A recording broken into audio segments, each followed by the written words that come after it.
Welcome back to Bells of Hale. I'm Mark Hale, and we're starting segment 2 of our 4-part segment today. Like I said, I've had to break it up just a little bit, maybe help with download times on the internet and such. I'm not the most suave guy on the computer, but I'm learning as I go. So here we go. The segment 2, we're going to be talking about current events, and I tell you, maybe Nancy Grace and I probably would never get along. I'm not a big fan of hers at all, and I of course, I don't want to be an enemy of hers either. She has a right to her opinions as well as the rest of us do. But, the one thing that I do agree with is sometimes she does hit it on the head when she just tells them that the people are guilty. And I've been watching this Jodi area stuff on TV, and I'm going to tell you something. Man, if you dig crazy chicks, there's one for the ages.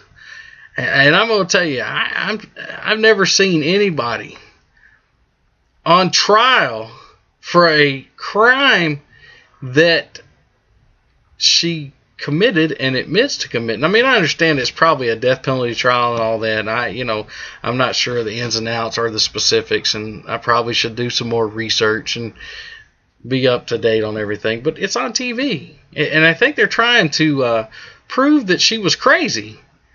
I would think that somebody that stabbed someone 27 times and shot them and strangled them, I would think would qualify as crazy. I'm not for sure, but normal people just don't go out doing this stuff. Normal people just don't go out stabbing and killing the people they claim that they love. And so I listen to it and I watch it and I see this prosecutor guy, and he's just welling away at the psychiatrist for the defense and just trying to give her yes or no questions and always telling her yes or no. And it's just grandstanding at its finest. I guess he was disappointed that there wasn't a trial. And, and I think that she did one of those, I pled to guilty to, there's no question that she's guilty or something. And I'm not sure if she's trying to say if it's self-defense or maybe she's pled guilty and now they're having a trial to see if she gets the death penalty or not. I don't know. I don't understand all that. But, I mean, the chick's admitted to doing what she did, and I'm sorry. Put her in jail. Let her rot. She took a life. Is she crazy? Well, no. They've determined that she wasn't crazy most of her life, but something made her snap, man. I'm gonna tell you, something made that lady snap. I mean, that's pretty personal to stab somebody 27 times. 27. It's somebody that you claim that you love and stab them 27 times. I'm telling you. I don't know. Maybe some of you guys can email me and let me know, what's going on. If that's something that's just happening, and maybe I'm just noticing that these women today, man, they're getting more and more violent. They're starting to take after. I've long said it that the women have conditioned men to be like they used to be, but now the men have conditioned the women to be like they used to be. So now it's almost like we've swapped roles almost in every part of life, and it's kind of scary. I mean, I couldn't imagine laying down with somebody that I love just to wake up the next day, come out of the shower and get shot and stabbed all of a sudden. I mean, whatever happened to the days of breakups just being breakups? Yeah, they hurt and they stink, but man, just to go off like that, I don't understand that. I don't understand the Casey Anthony stuff. I mean, here's another female, whether she did or didn't kill her child, I don't know. I wasn't there, so I can't speak on whether she did or didn't. She was found innocent, so good for her. She should be left alone, and she should be able to live her life without anybody interfering with it, because she was not found guilty, and they need to work on finding the person that did it. And I'm just amazed at the number of women committing crimes today. This right here, I believe, and Nancy Grace, you may or may not agree with me. And of course, I don't agree with 99% of the stuff that you say, but There's your chance to disagree with me, I guess. But I really believe that the women have been the fabric of human stability over the ages. I really believe that from the first man and first woman, the woman has been talking sense into the man as to not do certain things, and and this and that. But now we've gotten to a point to where the women are the ones that are not stable. It seems to me, they're not wanting to be domesticated. They're not wanting to do their role as the mom. They kind of want to work and let the dads take care of the kids now and stuff like that. And it's kind of a role reversal, and you have to understand that as human beings, whether you believe in creationism or evolutionism, I don't even know if those are words, but whatever. If you could believe in creation or evolution, there's something instilled in a man to be a leader and a provider and to hold down the fort pretty much. And along with that comes tempers and anger and different things like that. Women have this thing instilled in them to be more domesticated, calmer, better at pretty much everything when it comes to emotional circumstances than a man, and I guess the yin to the yang of the man, and now it just seems like the women have just gone off the deep end. Maybe the men drove them there. I don't know. I mean, it's just kind of, it's sad to see, really. It's really sad to see, because I don't see people like my grandmother or like my mom, or any of the people in my mom's generation or my grandparents' generation. I don't see the women that don't complain about doing housework, and I don't see the women that don't complain about having to go to work and then having to do this and that. In World War II, I've heard stories of the women that would go into work into the factories, because they had to, because there wasn't enough labor. Everybody was fighting a war. And these women would go to work, and then they'd come home and cook and clean and do whatever they had to do. And they didn't complain. My mom, I can't speak for anybody else's parents, but I know some of my friends have the same situation, and she's never complained. My mom and dad don't keep score. They never kept score of who changes diapers and whose turn it is, and here's this and that. It's your turn to do the dishes, and my turn to wash the clothes, and that they just did it because it had to be done. And just the whole role reversal that I'm seeing in today's world, in our country especially, where the women are just pretty much taking over everything, and I think it's stressing them out, and they're not built for stress. Men were built for stress, and we have that instilled in ourselves.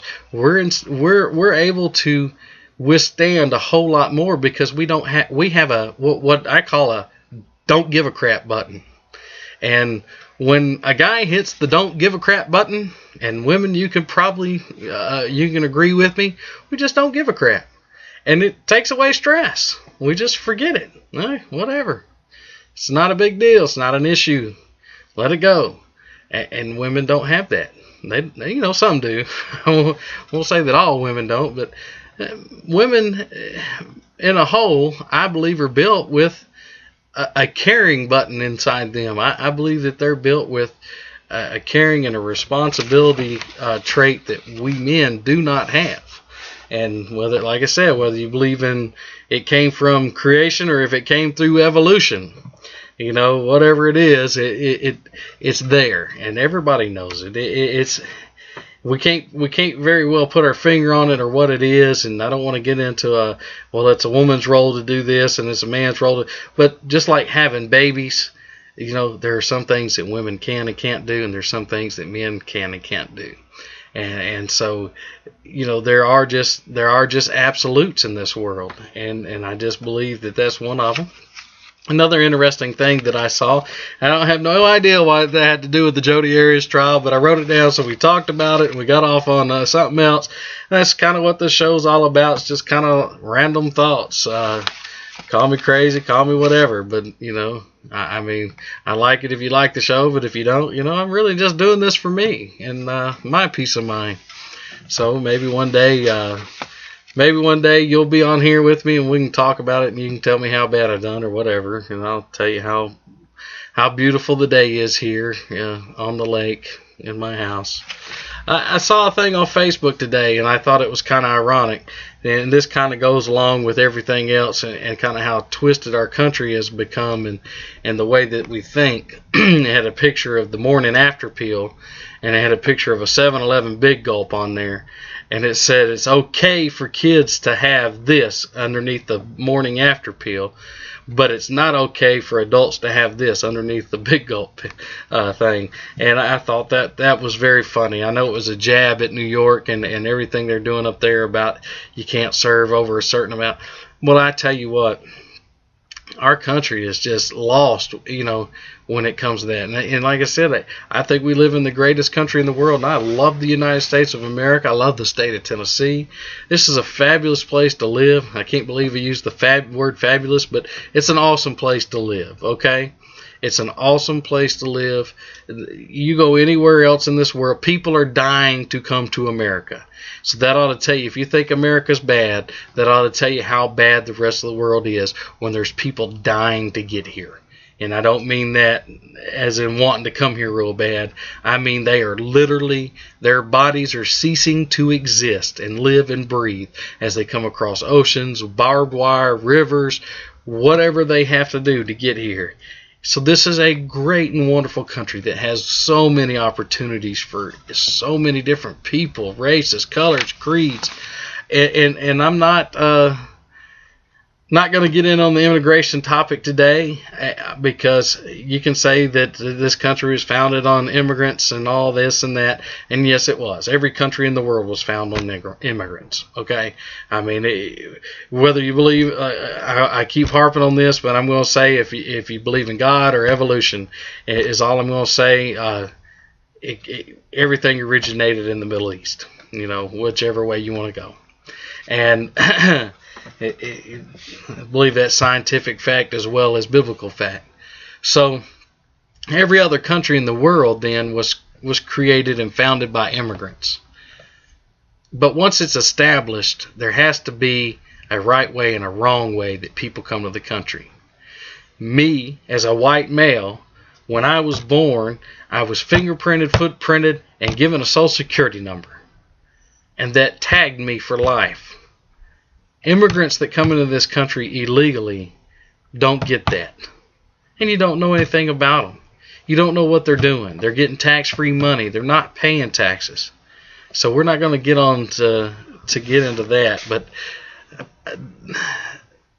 we have to be careful when we talk about stuff like that, because I have no problems with people coming in this country and doing things, but don't come into my country and try to change it, because this is a great country. It was founded on great principles. Whether you're a Christian or non-Christian, the principles that it was founded on was fair.